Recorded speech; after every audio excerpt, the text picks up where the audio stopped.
viewing technology, the remote viewing procedures on that number, he immediately figured out that this was that the thing was both fast and spurting. Interesting, because all of the stuff was comet coming out. And it was funnel-shaped, spread out and billowing. It's great. All right. He also figured out in the emotions column of the matrix, he had emotions of dread, concentration, fear, and then the physical, sky, beings, and buildings, people looking up, feeling fearful, things like that. And there's some other type of thing of trying to push through. And then in the concepts column, he has, this thing has to do with education. Something dealing with destruction, but not physical destruction. And the concept of political and construction is coming through.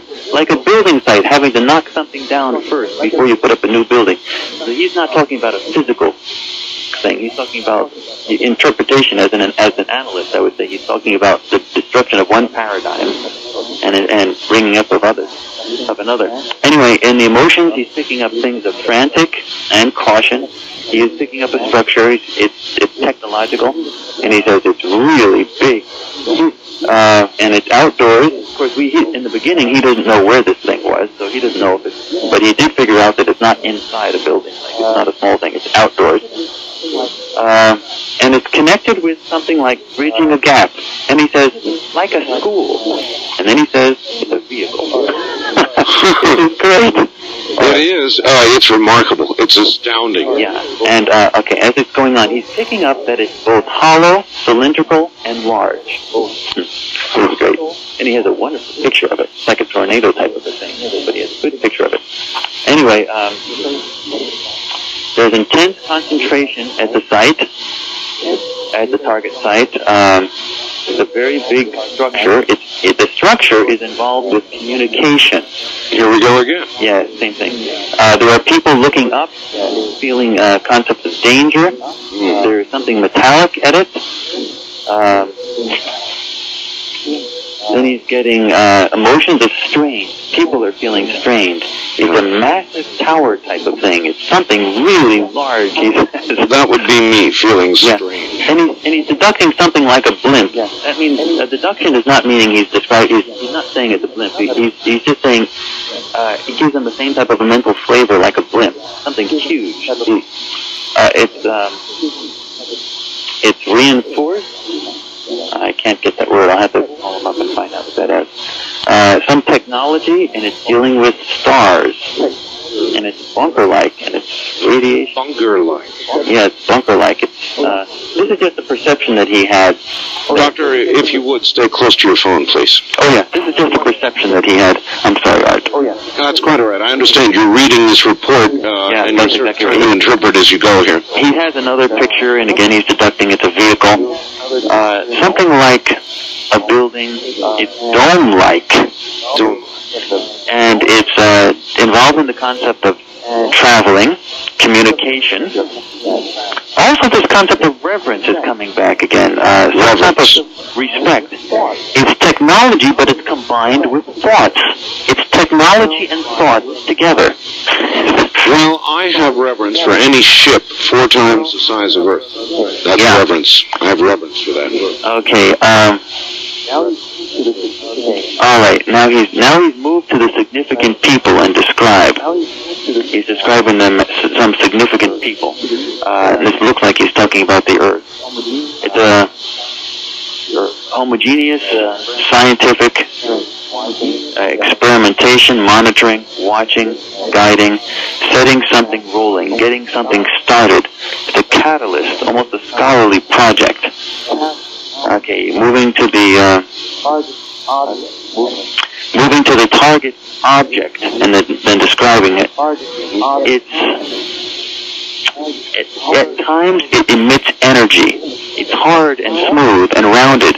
It's metallic, but also stone and upright. That would make sense given the fact that it's so large.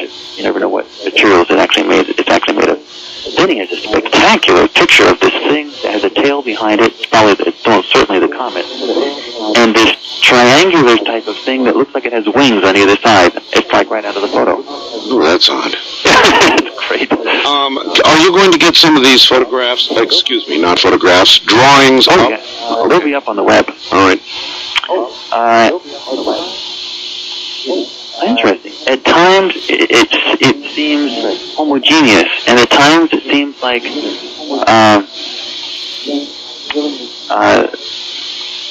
it's dealing with revelation, study, projection, and time. There are hallways inside of the thing. Its purpose is both ancient.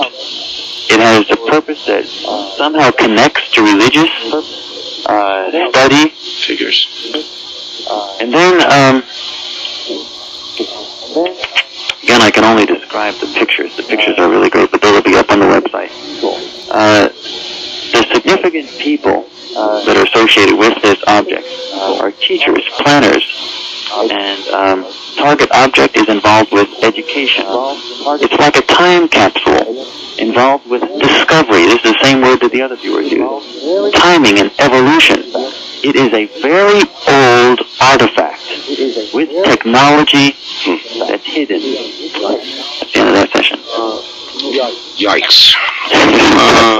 Yikes. I mean, it's much better than a radar device. This remote viewing is really wonderful. I mean, imagine, when we just heard about it a few hours ago, we get all this information about it. So never underestimate the value of the human instrument, both the being, not just the body, but the body and the soul combined. It's as much as I've done this remote viewing for years now, I mean, I started this thing way back in 1992. It never ceases to excite me, every single moment of it. It's not just the remote viewing, but the demonstration that it gives of the value of evolutionary growth. Well, it is astounding, all right, Doctor. Absolutely astounding. What I want to do is take some calls from people in the audience. We'll do that after the bottom of the hour. Are you up for that? Oh, of course, Art. All right, Doctor, stay right where you are. My middle name. All right. It's time to get a little reaction. Again, to order copies of this program when you're able to get through, it's 1-800-917-4278. And we will be right back. All right, here is an important question. Doctor, how can you be 100% sure that you're not receiving back what they, in quotes, want you and your team to receive in terms of a massive deception? How do you know this could not be a Trojan horse? Well, there's no absolute guarantee of anything. The reason being is this is a relatively new science. And I have to say that we use the exact same procedures for remote viewing this object as we do for remote viewing anything else. So if there were going to be deceivers, they would have to be very good at disguising mental imagery, mental signals, to be exactly like the ones we use for the completely verifiable targets. And you have to understand that much of these sessions that we've just described to you are verifiable. We are describing an object in the skies that is visible by a telescope, and these people are describing that same thing right next to a comet. So the point is that this is there's a lot of verifiable stuff already in this. But if you're dealing with a level of technology that you're dealing with an object the size of 4 times the planet Earth that is both technological and sentient, then we have to understand that we're probably dealing in a realm that's beyond us. However, all the evidence seems to suggest that we're not up against any type of hostile species that would be interested in that type of deception. All the evidence suggests that they're much more interested in education. If they wanted to conquer us or manipulate us, they wouldn't need the far-sight remote viewers. Well, I hope you're right. I want to say one more thing, Art. Yes. Many people who don't have a computer might want to find out more about us. So if I could give 2 fax numbers. Absolutely, yes. The 2 fax numbers, in case one gets busy, you can try the other. They go to our main offices, is 404-874-3004.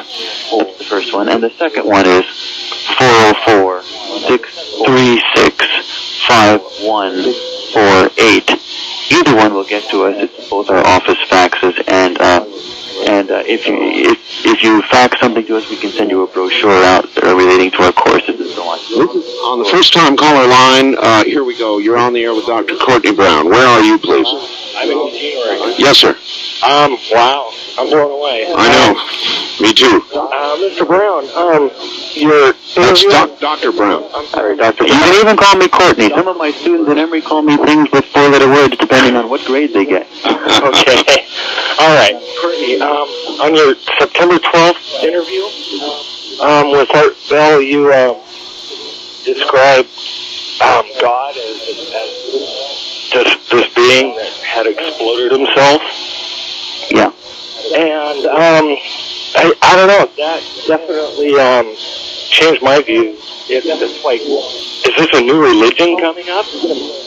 You know, what are we going to call it? Are you going to be our God, or what? No. I am nobody, but I'm the same as you. I'm just a person that happened to learn how to do remote viewing, and that target has actually been given to many other people as well, and get the same type of a concept of exploding from a center source. But I am no prophet. I am no God. I am no cult leader. I am just a social scientist. That happens to also run a remote viewing institute. I manage a remote viewing institute. That's it. Now, when I described what the thing about God was, it was just a target that was given to me under totally blind conditions, and the concept was of a single sentient being that was evolving, not static, and it got to a level of complexity where the being experienced basically an infinity of loneliness, and got to some threshold point where it fragmented itself, and in a sense like exploded, but it fragmented itself into many small parts, and each one of those parts started to evolve simultaneously, like it's the single being long ago, because they were literally of the same matter. And these beings, these fragments, you might call them God fragments, started to evolve and in the same nature of the original being, until they finally became sentient and aware of themselves. And that was my interpretation of that remote viewing experience. And my interpretation is that these fragments eventually, when they become sentient and aware of themselves, have names like your name, and Art's names, and other people's, and we're literally God looking at each other. We ourselves are literally God looking at himself, experiencing life through us. Literally fragments, chips off the old block.